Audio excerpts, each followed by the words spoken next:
Hi, Melissa. Welcome to the Genetic Genius podcast. I'm so excited to have you as a guest today. Thank you. I'm so excited to be here, Dr. Lulu. It's going to be fun. Totally going to be fun. And before we dive deep into sugar, let's first just get to know you a little bit. Can you talk about who you are for our listeners so they can kind of meet you virtually? Absolutely. So I'm a wife, I'm a mom, I've got two kiddos, and I'm a Midwest girl, but I'm living in Tucson, Arizona, and I'm a holistic health and life coach. And I specialize in helping women break free from sugar and stress or emotional eating so that they can be calm, confident, and at peace. Because that was my journey. I was an emotional stress sugar eater and really am thankful to have found freedom from that. So that's a little bit of who I am. Nice. And how do you like living in Arizona? You like the weather there? The weather is amazing. It Mhm. rarely rains. It's almost always sunny. It's gorgeous. Yeah, it's beautiful. I love that area. So nice. So that's so great. I'm so excited to really talk about more about your story as it kind of weaves in today. And then also just to really talk about how we can help our listeners understand the after effects or the effects of eating too much sugar and all of the different emotional components. So let's dive in and talk about sugar because I know there's a lot of different sides of sugar. So first of all, like, why do you think that our relationship with sugar is so detrimental for the physical and emotional body? Like, I think that's a good, like, kind of like foundation for us to start. Yeah, absolutely. Can I share my story so people Oh, yeah. understand Yeah. Yeah. a little Sorry. I bit thought of you were. no, no, no, no, you're good, you're good. No, I just go, please, please share your story. I'd love yeah, that. I think it illustrates really like the power of food because I had no idea, Dr. Lulu. I just thought that food was for weight loss. So I guess my backstory is we had a newborn baby who wasn't sleeping through the night, and I had a 2-year-old who had some undiagnosed food intolerances and sensory challenges. My husband was traveling for work, and I had just gotten diagnosed with PTSD from childhood trauma. Mm. So for me, really learning about the impact of food on overall health was powerful. I met with a naturopath and she did a lot of testing and everything was in the toilet because I was living on carbs and sugar and a lot of processed foods and not really getting that nutrition. So before that was like my, breaking point, if you will. I was really exhausted. I would be curled up in fetal position by the time my husband got home. I was crabby. I was short, was really kind of irritated, had some anxiety, was not in a good place. And it wasn't really until I cut out sugar and started to eat more nourishing foods that I had more energy, that my mood improved, that I felt better physically, emotionally, mentally. The brain fog was gone, my sleep was better. So it was completely eye-opening of the impact that sugar has on so many areas of health, not just our weight. Right. Oh my gosh. I love that. What a powerful story, too. When we have that experience that triggers us to make a health change, it's amazing. It's like it kind of lays the foundation for you, for your new career and who you are today. Right. But also for patients and clients and everyone in listening, when you have that health journey, right? That trigger of some chronic disease or even just that moment in time, it's like everything shifts when the light bulb goes off. And it was a big light bulb for me. Totally. Because from there, I looked at what my kids were eating and Hmm. changes to their diets as well, and their behavior improved. And it was just, oh my gosh, more people need to know about this. Right. So it kind of became your mission to help women and their families. Absolutely, absolutely. Because I think Yeah. so many times we do things out of habit or just, we don't realize we're doing it, like eating the extra crumbs off the kids' plates or Hmm. having another serving of ice cream because maybe we feel a little bit blue. But if we can really understand why we're doing something, it's powerful. Hmm. Right. The reasoning, the why behind the cravings. Yeah. And, I think so many people, including myself, especially during the past 15 months, have really had to look at that when it comes to food. We've been around food a lot more in our home environment, right? Just like, okay, what do we want? What are we feeding Mhm. emotionally to help Yes. us to be able to stabilize and move through such a serious time right now? Absolutely. And food is kind of a legal drug. I mean, it's socially acceptable. The sugar's thrown out freely at parades. It's used a lot in schools as rewards. And there's just a lot of societal acceptance, I guess, around Mhm. it. Mhm. Yeah, it's so true. And the downstream side effects, especially for our children, which what you mentioned is just unbelievable. Went to a Montessori school when I was younger, and we didn't have any type of sugar like in the classroom or anything like that. And I didn't experience, my mom was really into health food, and I didn't experience having sugar in our house until I went to a spend the night at a friend's house, and my mom picked me up and she's like, "What happened?" Like I was acting totally different, and the mom's like, "Oh yeah, we gave her some sugared cereal." Like she like listed off all the things, and my mom's eyes were just like, "Oh my god." So that was my first Yes. moment experience. It was like Cookie Crisp, those little that sugar, Yes. it looks like Yep. cookies. Like I was like, "Oh my god, what is this stuff?" Yep. I But grew up on that. yeah, it totally changes your mood when you're a kid, because especially because you're so small eating all that sugar. Yes. Mhm. Yeah, totally. Okay, so I love that story, and thank you for sharing, because it also helps the listeners to relate to what's going on in their personal life right now. And so back to kind of what my question was. So, why do you think, so based to kind of like on that story and your knowledge of this journey, why do you think that though the sugar, like, I mean, there was a time when we didn't have all of these sugared, foods and processed foods, but why do you think it's so detrimental to our body and emotionally and physically? Like now, I think it's a very different, like, I don't know, in the 70s when it was more honey and a little bit more natural sugars. And now we're in this whole realm when you just have aisles and aisles of sugar. Absolutely. And I think part of that is because we're busier, perhaps, we're Mm, so on the go and it's easy, it's convenient. But I think to answer your question, it is detrimental not only on our mental health, but our physical health and our emotional health. It affects everything. The gut really kind of controls the brain and your mood. And there's a lot of studies that have been proven or shown that the impact of sugar on ADD, ADHD, anxiety, depression, mhm, it's powerful. Our gut health mhm. matters, and we need to nourish and give our bodies what they need, which is fuel. We were designed and created to eat food in its most natural form. And the more processing our Mhm. bodies have to do, it takes energy from other places. And it's detrimental to all areas of our health. It impacts our organs, it impacts our teeth, it impacts everything. So true. Yeah. And I love that what you said too. Our bodies recognize a whole food so much differently than they recognize something in a box, where they're like, well, I'll try to sift through that and see if I can find some nutrients. But it does Mhm. take a lot more energy when you just like, if you have just a green juice, your body's able to like, woo, drink it up and be able to process it really quickly. Okay, so it sounds like the physical body and the emotional body are really connected. I think we're going to dive into some of that a little bit deeper.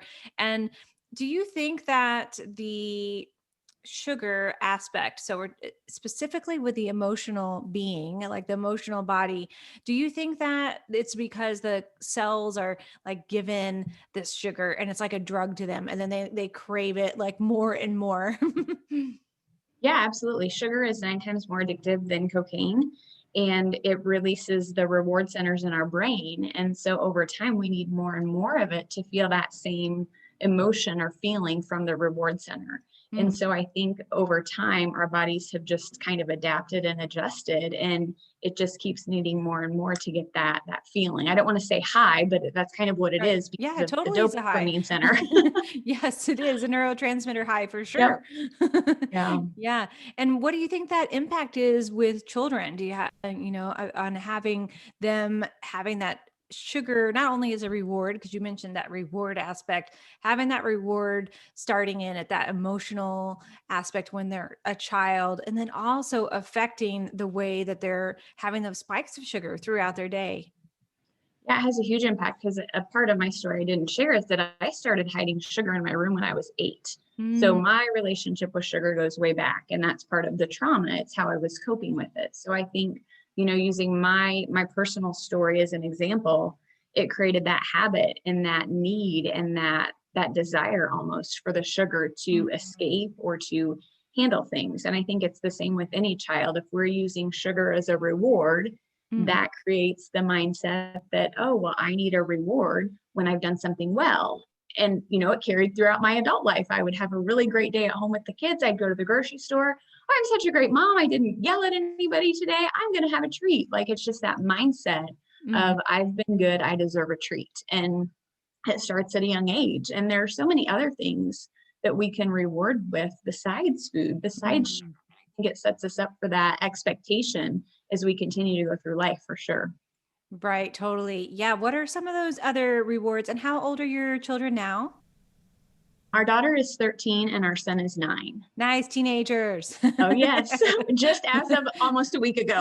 Oh, wow. Yeah. So I'm sure you're learning a lot about that. And what are some of the reward systems that you use in replacement of sugar that you can help our listeners with? Yeah, absolutely. So there are so many things, like we will do extra time at a park, or we'll do Mm. extra screen time because that's the big thing right now. We Right. will do getting to stay up later. Mhm. They'll maybe get to pick where we go out for dinner if we do that, like just things that they enjoy, that they like. Another thing that's been great with like different social settings where maybe you want to do treats for birthdays are making little goodie bags with, a pencil Mm. or an eraser or stickers or something fun in there that people, Mhm. just to kind of, you can still contribute, but it doesn't have to be sugar. Right. Like a dozen cupcakes or something Right. like that. Right. And you Yeah. could do healthy foods, Oh, yeah, obviously, but my kids totally. are at the point where they're like, I don't know that I want to be the only one bringing the healthy food that people don't really eat. So, yeah. Right. Yes, that's true. Do you use alternative forms of sugar, like coconut sugar or agave? Like, what types of ones do you use in your recipes? Yeah, I love coconut sugar for baking. It stabilizes blood sugar, so it helps with the blood sugar roller coaster that impacts our moods. So, love that for baking. Also, do quite a bit with local honey because that helps with allergies. Sometimes maple syrup, sometimes stevia, but my go to is really the coconut sugar and the honey. Nice. Oh, great. Yeah, I love using coconut sugar. I like the flavor of it. It's almost like that malty kind of aftertaste, which I really like. And it does make things a little bit darker in color, right? So more like that Yes. caramelly Yes. caramel color, but still delicious. I love it. That's great. Mhm. Do you in your is that one of the things you do for helping your specific clients? Do you work with them with helping them develop recipes or helping them with meal plans and things? Absolutely. I can't do individualized meal plans because that's not in my scope of practice. Mm. But I do have some general meal plans, that they're whole foods, they're clean eating, and it has Mhm. those swaps like the coconut sugar and this in place. I'm real big on simple swaps because I think Mm. if people can know, well, I could do this, but this would be kind of a healthier upgrade. I'm really good at that. So that's kind of what I focus on. Oh, nice. That's great. Yeah, swaps are always key, especially when you're shopping in the store, trying to find the best things. And I liked what you said too earlier about rewarding yourself at the store. I always try to never go when I'm hungry. For me, Yes. I always want to buy the foods that are not as good for me, which I don't know why. I would think I would be craving like carrots or celery or something really yummy. Yes. I think sometimes those aren't quite as fun to eat. I think there's something like mischievous almost about having Mm. something sweet. Like it feels like, oh, this is a treat or an indulgence. Or one thing we talk about in coaching is, I've been bad, which is kind of an acronym of just something else wanting to come out. And so Mm. what is it that we're looking for and we're wanting, to be kind of not bad or naughty, but just what are we looking for in that moment? Right. Yeah. What emotion are we trying to feed? Mm, Yeah, that's really key. yes. Totally. And so that's a good next kind of segue. So when sugar is ruling our decisions and impulses, so we have like maybe we're, having our mood, it's ruling our mood, or we're at the store and it's ruling that impulse. How does this affect our downstream like mood throughout the day? It has a huge impact on it. It just does because the blood sugar roller coaster. I think a lot of people are aware that sugar isn't great for the physical health, but I think a lot of us don't realize the impact it has on the emotional health as well. Because what happens is when we have that blood sugar roller coaster, our moods are all over the place. So you Mm. have sugar and your blood sugar rises and then it comes down. So you might feel really good, but then once it starts to come crashing down, maybe you feel a little bit irritable, you feel a little anxious, you feel a little, sometimes people will get shaky or sweaty. We might snap at our loved one, or we might Mm. act in a way that we don't want to. And that's because our our body is like, I need more energy, I need more fuel as it's coming down that Mhm. roller coaster. So it Right. absolutely has an impact on mood. Yeah, like that hangry moment. Yep. Yeah. Yeah, totally. I have those. I definitely have those my husband knows about. And when I was younger, when I was in like 7th and 8th grade, I had hypoglycemia really bad. I wasn't eating a lot of sugar. It was just like, I guess my hormonal changes. And I would black out at school. And so I had to eat these frequent meals, which was really torturous for me in the classroom but because I had to eat like snacks at school and of course like healthy snacks, the other kids are eating whatever they're eating when you're a teenager, like sugar and pizza. And but I couldn't Mhm. eat that stuff because it would make my blood sugar just go crazy and then I would just pass out again. So I was like, okay, well, I'm not going to eat that. So yeah, the when we're in that mood place where so we're having this reaction and our body is changing, what are some quick things that you can bring in to stabilize the mood? Like, is it like protein or fat? Is there something that would be more throughout the nutritional plan that would then help to have those crashes if you are drawn to having the sugar intake? Yeah, absolutely. All of those are great options. Protein is always a good option. Fats are a good option. Healthy fats are a good option. Sometimes, fruits or vegetables are good. Sometimes we just are dehydrated even because Mhm, we think that we're hungry and we're actually thirsty and our bodies need water. So it mhm. may even be having more hydration as well. But I think the key is to really understand your body and what it needs in that moment. And we kind of get to experiment on ourselves. We kind of get to see, okay, when I have a blood sugar crash and I eat this works pretty well. Or this didn't work so well. Next time I need to do this. And I just want people to have freedom and flexibility to see what works best for them because we're all different. Right. Yeah. Freedom, food freedom is so Mhm. important because I think Yes. that's true when you're trying to remove sugar. I know a lot of my patients don't feel free. They feel like they're, being restricted because like you said, with that kind of reward, even if it's a good reward or a bad reward. So how can you then move into that place where you're more accepting when you're trying to remove sugar out of your diet and find that freedom in new foods? I think the freedom comes in, Dr. Lulu, in knowing what makes you feel good because we're all different. And there were times where had started this and I'm like, oh, I'm just going to go have a blizzard because I love blizzards. And it was hot outside and I needed a blizzard. So I Hmm. would eat the blizzard and the next day I would feel like junk. And I'm like, I don't know that this is worth it anymore. So I think Hmm. part of it is really connecting to your body and yourself and learning how foods make you feel. And for some of us, we've never been taught that. That's a foreign concept. But Right. it's, I think, the first step really in figuring out what works for you and finding that freedom because the freedom isn't, I don't think, in what you can or can't have, but in knowing what makes you feel amazing and finding that sweet spot and living in it instead of Hmm. like junk all the time. Right, totally. And then what about there are certain ways to track how you're feeling when if you're having some kind of mood change or physical change? What are your suggestions about that? Yes, I have a food, mood, and poop journal. And I know that probably sounds strange, but we need to detox. And that's, Right. pooping is one way to get it out. But Right. you can track how foods are impacting your mood, your bowel movements. Like you can track all of that. And I love that because it gives you the big picture.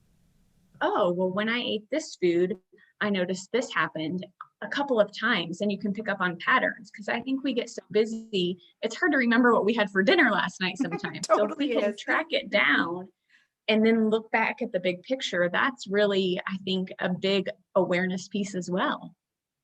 Oh yeah, that's so key. That's great. And then also, it sounds like you could use that when you're trying to remove sugar and how, because you can have withdrawals, right? When you're trying to remove sugar from your system. You can, and it's not pleasant. And a lot of people, they don't like it and it's not pleasant, but I just keep encouraging people that when you are on the other side, it is worth it and you're going to feel amazing. But The I other think we side. don't, yeah, I think we don't know how good we can feel, right? Because I Mhm. didn't know I could feel this good. I just thought I was exhausted and crabby, and that was kind of my destiny, and it really wasn't. Right. That's so true. Like what you said, you didn't know how good you could feel because I think that's so true about being in that state of illness or chronic disease is like you don't really know how good it feels to feel good anymore Yes. because you've kind of like lost, either you never had it or you've lost sight of how good it feels. So when you're in that place of writing down in your food mood poop journal, the FMP, so you're tracking how you're eating, what you're eating, the times you're eating, and then how the effects are, and then kind of going back and seeing how you had a reaction to a Mhm. specific thing that you ate, and then bringing in more of those foods that were either good or bad during that time period. Absolutely. That's great. And that's really a super easy tool to Mhm. do. And so when you're starting to shift, okay, say someone's like listening right now and like, okay, I think I want to start removing sugar based on, it sounds like from what Melissa's saying, I think I have X, X, and X. So how do you even start removing sugar from your diet, like, or from your life? And that's like, I think can be daunting for people. Yeah, and I think the first step really, Dr. Lulu, is to get aware of what the ingredients are that we're eating. Because I think a lot of times we've been conditioned to look at calories and fat. And so if we can learn to read that label with the ingredients, that's powerful because there are so many names for sugar. It shows up in so many different places. And if we can really, create awareness around where sugar is hiding, it's in ketchup, for example. I mean, is that necessary? No, ridiculous. No, no. So if we can identify where the sugar is sneaking in, because we might already have a tendency towards sweets anyway, like myself, right? So I love my sugar, and then I'm just getting more of it through places that shouldn't necessarily be, like the ketchup. So I Hmm. think the first thing is to just get aware of where it's coming in. And then I love to do a pantry clean out where you can, Mm. these are the foods that are high in sugar. Let's find some healthier upgrades. And then you can find healthier upgrades of products that don't contain the added sugar that those do. So I think that's really the first thing, is to figure out where the sugar is coming in. And it can be in drinks as well. Like I think sometimes we think, oh, it's liquid calories, it doesn't matter. Well, it does because it's still sugar. Yeah, sometimes I think the liquid calories are even worse because they're absorbed so quickly, and we have that huge spike in blood sugar. And when it sounds like you work doing the pantry clean out, which I love it. Are you still doing that virtually with the clients now during the pandemic? If they want it, yes. I haven't had any that have wanted it. So no, Well, maybe but now it's that an you'll get option. some, right? Maybe you'll get some calls. What about food shopping? Do you do that too, where you go with people to the store to help them with the swapping and look at different things? I haven't done that. I certainly could. I have a guide on kind of how to shop the store, Oh, nice. that lists all of that as well. So Yeah, what are the tips you have for what does that look like when you're at the store? Are there specific areas of the store you should shop in or not shop in, or specific things you should look for that can be, I don't know, the sugar devil? absolutely, there sure are. So obviously, fresh fruits and produce is great for sure. Focus there. Right. And then the rest is, those center aisles, I think, are kind of where the sugar hides the most. So usually if you can shop the parameter of the store and focus on that, that's great. But again, I think it comes to reading labels. I think Mhm. sometimes we can be busy and we're in a hurry and we look at the outside cover and we think, oh, it says it has added fiber, it has this or that. And we're Right. marketed thinking it's something, but then Mhm. it really comes to looking at that label and seeing what the ingredients are. And Yeah. two, if you have young kids, where are they putting the things that your kids want that are loaded with sugar and preservatives and chemicals? Right there at their eye, of All right. course. The So lower level. yep. Hmm. So maybe don't take your kids, maybe shop online, maybe if they're small enough, put them in the cart and they can't see that. Right. Yeah, I think that's a good idea. Totally. Yeah, I can't imagine how difficult it must be if you're a single parent and having to, take your kids to the store and then listening to them in that kind of like, hungry mode must be really challenging. When you're reading the labels of the boxes, so you mentioned sugar. Is there a specific, what about synthetic or artificial sugars? Are there ones that people should really look out for and that are really detrimental to the health? I think all of them are. And I actually have a sheet I can provide your listeners that lists out all the different names of sugar because there's so many and they look really healthy. Like if you would just glance at it, you would be like, that's sugar. So your aspartame obviously is one, the artificial sweeteners, those are not great for you. I'm trying to think. There's just so many names. I can see my sheet, but none of the words are popping off right now. So I can provide that to your listeners if that would help. Oh yeah, sure. I mean, I think it's really great when, especially it seems easy, I think, when you're in that sugar world, right? Mhm. Everything is around you and you've been eating sugar, but then you have like the sugar like glasses on where it doesn't everything just seems to taste good, which it really doesn't. But I think to have that awareness, so anything you can provide, and Mhm. we'll give those links in the show notes. That's great. Okay, so do we're in the store, we're shopping, we're trying to read the labels. Do you help people with the labels too? Because I can think they, even for myself and with my background, I think they can be super overwhelming. They can be. And I think even now they're almost getting worse, to be honest with you. Like, kind of the rule of thumb is the less ingredients, the better, and Right. know what they are. Like, if it's Mhm. 6 syllables, it's probably your body's not going to recognize it. Right. Go with words that you know what they are. That's Mm, kind of the rule of thumb. But again, with those sneaky sugars, they come in and yeah, right. you Yeah, have the to sneak. really be a detective almost. Right. Yeah, totally. I totally agree. And do you think that more people have been turning like now, because we've been in this different place of being at home? Do you think people have been Mhm. turning more to sugar during the pandemic? Have you had more people like reach out to you like, oh my gosh, I'm like stuck at home. I need help. I don't know what to eat. Yes, absolutely. And you see all the posts on social media about nothing fits except for my leggings or my sweatpants. I'm home. I think it was it COVID-15 and then I think it's become COVID-20. Yeah, I think so. And Hmm. I think part of that is that we want to kind of numb those feelings because there have Hmm. been a lot of feelings in the last year with a variety of things. Yeah, that's so true. And so sugar does that, that Mhm. it numbs those emotions. And so that's kind of like the vice that people are looking for. And it's legal. So if you have kids, you can do it in front of them. You know what I mean? Like Right. that sounds bad, but it truly is. It's Right. legal and socially acceptable. Yeah, I wonder if that will change at some point in time because of the diabetes pandemic or epidemic, I should say, not pandemic. If there will be, and we're seeing a lot more obesity and diabetes in young children. And so it'd be great if there was a particular like stamp or something that would go on to foods where people could know how much sugar was in there right away.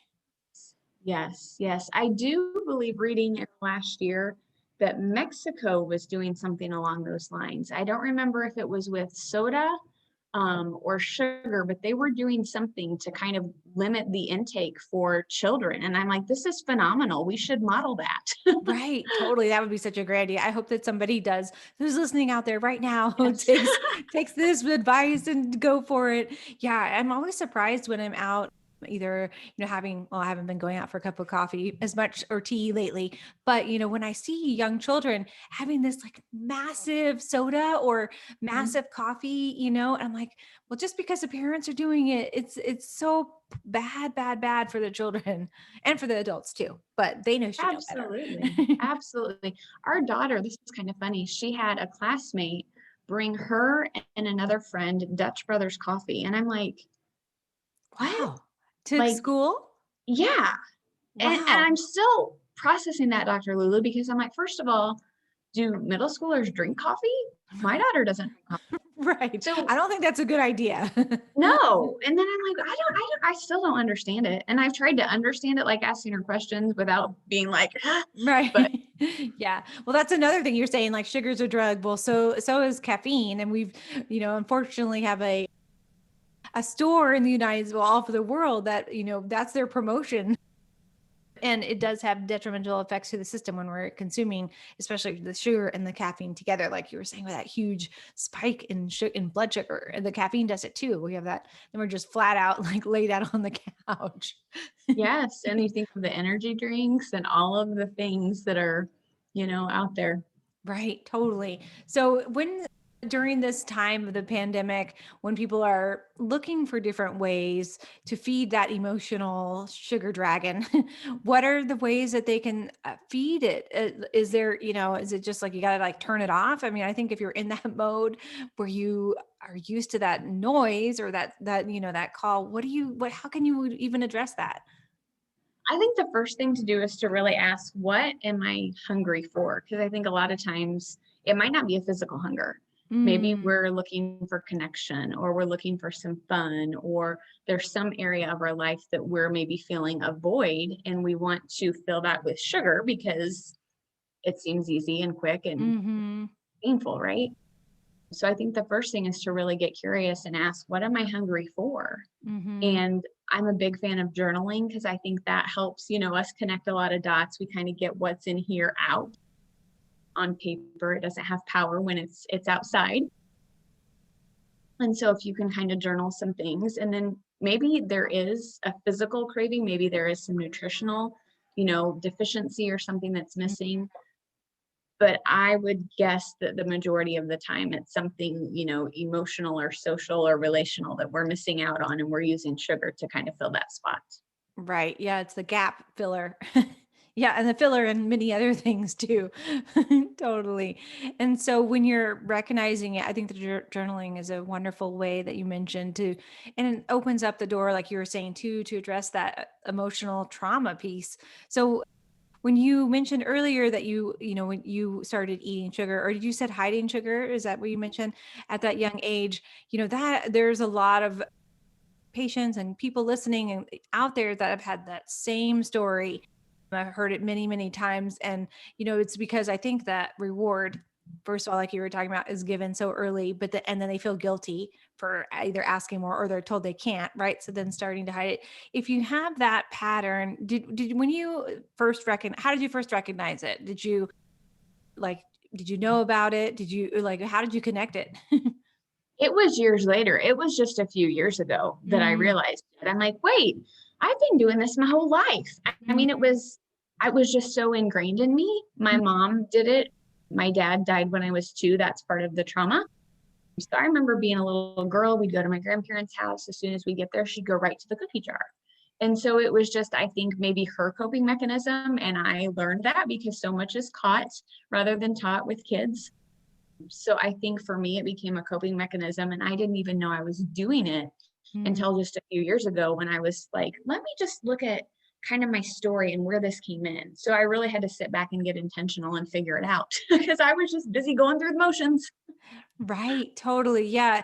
And when you had that awareness, was it because you started working with sugar more yourself, like identifying how you were emotionally and physically in your relationships to food? Yes, absolutely. Because I think part of my journey was, with the PTSD, there was so much healing and transformation that happened there. And there were so many pieces of my story with not only losing weight, but the food allergies and my mindset and my mood. And the common piece that impacted all of those that I was able to discover was sugar. Mm, wow, that's so powerful. And it can be really challenging, right? To look back at your childhood and be able to identify that. Because like you said, a lot of times we just have no awareness that it was even something that has affected us in our current state, Yeah, which because it's sugar all is a we big one. know. Mhm, right. Until we know. So what are your, like, some of your suggestions for helping our listeners kind of identify that trauma with eating and with sugar? Just through journaling, or do you think that counseling is kind of like that bigger piece that needs to come in there? Absolutely. I'm a big proponent of counseling. It was, foundational on my journey. And I believe, having someone that you can share with in a safe space is really powerful, and they can help you move from that hurt and that trauma and kind of get out of that and go forward. To say that counseling really focuses kind of on the past and the hurts and the wounds, whereas coaching focuses on where you are now and where you want to go. So Mhm, the two together is incredibly powerful because if mhm, you've healed and you've worked through this and you're here and you know where you want to go, you could really be unstoppable because you've worked through all that. And yes, mhm, it will trigger you, and you will, you'll have things that impact you, but you know how to handle them and better ways to process them. So it's powerful. So I love mhm. journaling, I love counseling, I love coaching, and just really having that safe space to share without judgment what's going on. Yeah, that's great. I love that. And it's so important when you have that moment, that like light bulb recognition. Like, oh, I think that this might be connected to something that happened to me when I was a child or in the past. And we don't always have that, like the web of like acknowledgement or the Mhm. light bulb, because it just can seem so fuzzy because we have different ways we remember as children. And I think you're so key what you said about seeking out counseling, especially now during the pandemic. I know that it's really hard to get in to see counselors because everyone is needing emotional help and stress. So if you need it out there, if you're listening, get on the waiting list. But there are some ways, like you said, working with journaling, that can be a way to kind of like self guide you or self jump in as long as you have a support system. Speaking of support system, did you have a lot of that within your family, with your partner, with your husband when Mhm. you were going through like this sugar change? Absolutely. He was so supportive. And it's surprising because as my journey started, I had a lot of guilt and shame because it was expensive. I mean, it was an investment and I'm so thankful.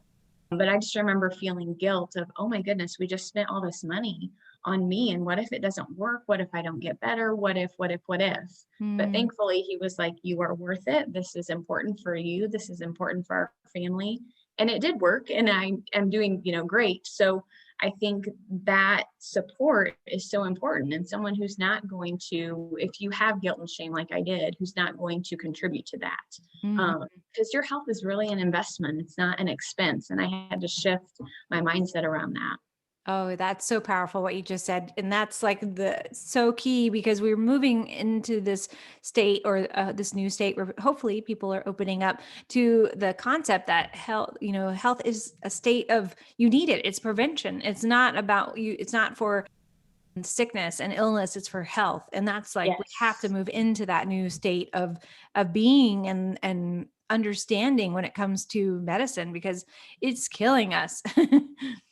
you're And right. And I yeah. think if you don't have your health, you can't live out your call. You can't live out your purpose.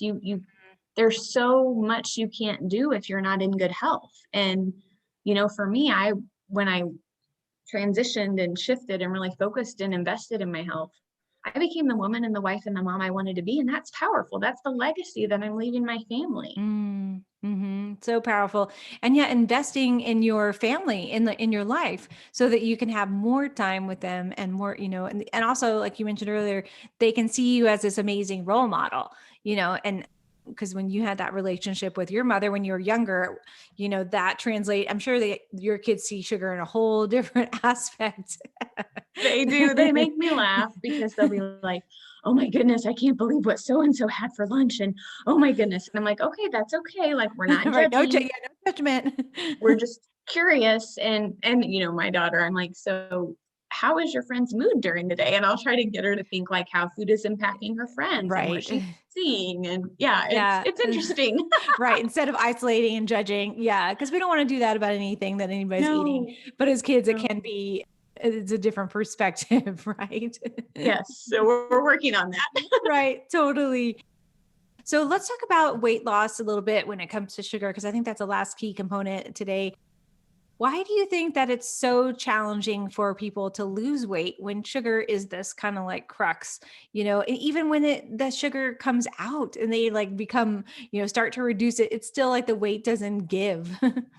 I think weight loss is really complex, and I think we've been led to believe that it is just calories in, calories out.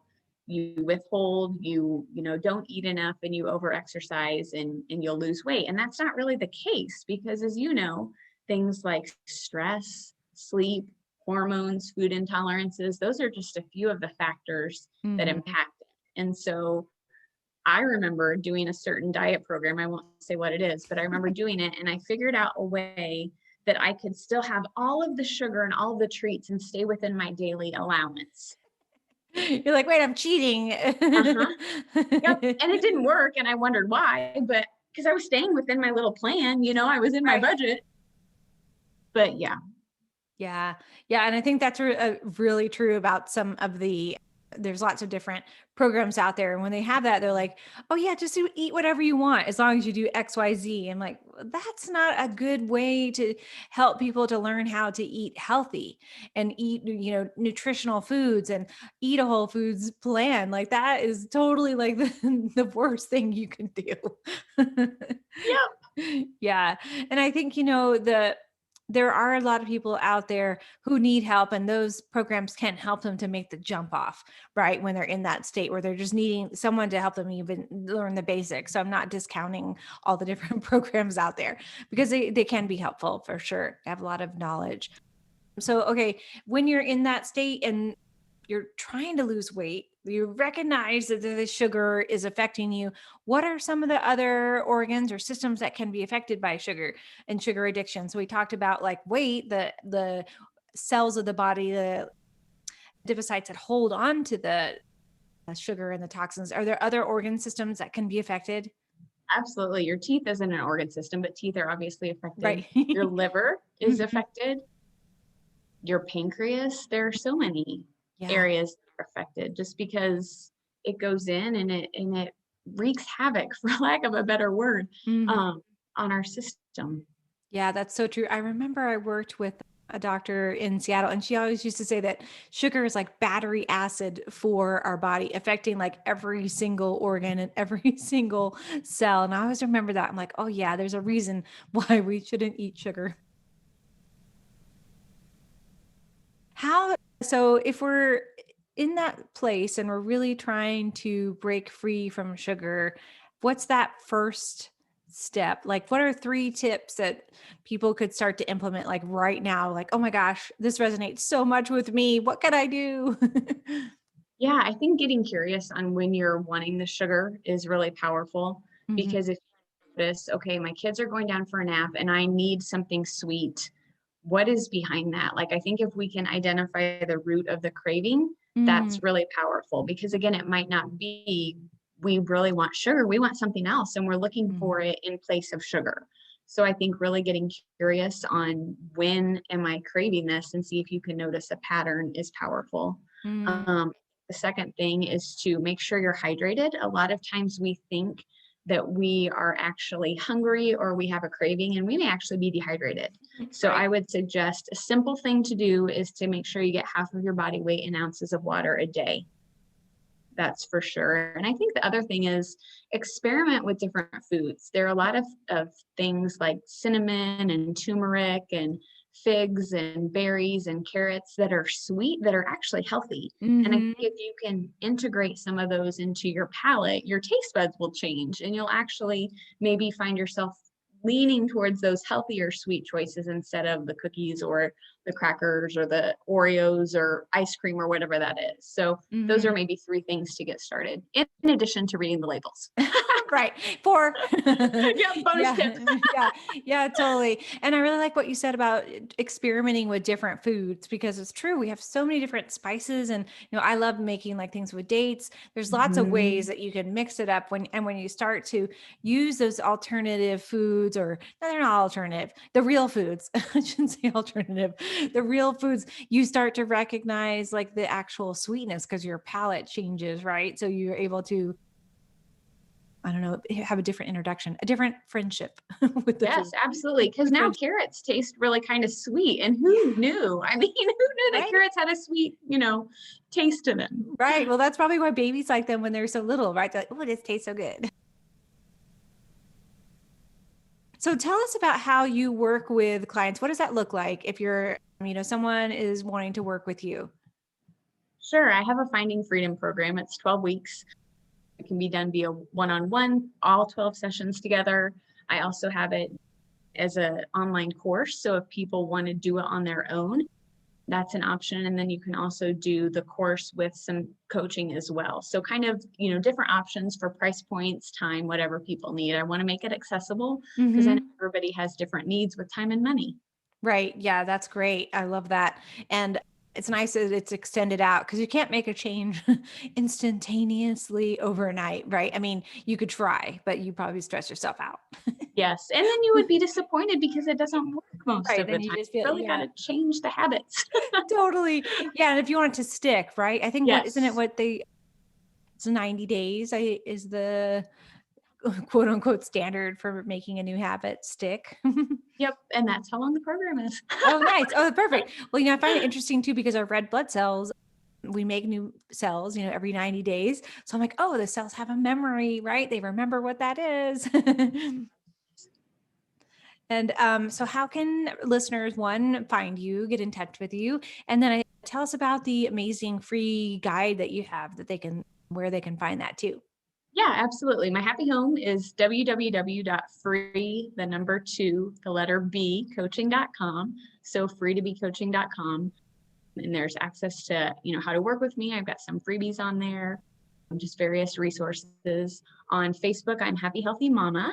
And on Instagram, it's free to be underscore coaching. So I do have a guide on how to kick sugar cravings, and it just kind of gives an overview of what sugar is, what it does. But then I give some really great recipes as well because I love those swaps. I don't believe in deprivation, I believe in upgrades. So if Hmm. I can give you some amazing recipes to satisfy that sweet tooth that are better for your health, everybody wins. Right. Oh, that's great. I love it. Thank you so much, Melissa. I learned so much today about sugar and how to kick it to the curb. Yay. Well, thank you for having me on. It was wonderful to share with you and your listeners, Dr. Lulu. Thank you. One last question before we wrap up. What would you do if you had an unlimited budget to make the biggest impact on the planet right now? Gosh, I would take all of the sugar out of the foods and I would replace it with natural sugars and I would just Mm. upgrade all of the foods Oh, and that would be so transform great. the marketing. Right, that would be so good. Yeah, that's a good one. I think we would need an unlimited budget for that for sure. Yes. Yeah. Well, Sky's the limit. right, guys. Yeah, there is. Yeah, that's what I love that question because it makes people really think out of the box. Like, oh, sometimes we get limited when our thoughts were like about, Mhm. like, okay, I only have this, but if we have this, what can we do Yes. it? All right. Well, thanks again, Melissa. It's been a joy to have a conversation with you today. Well, thank you. It was wonderful to talk with you.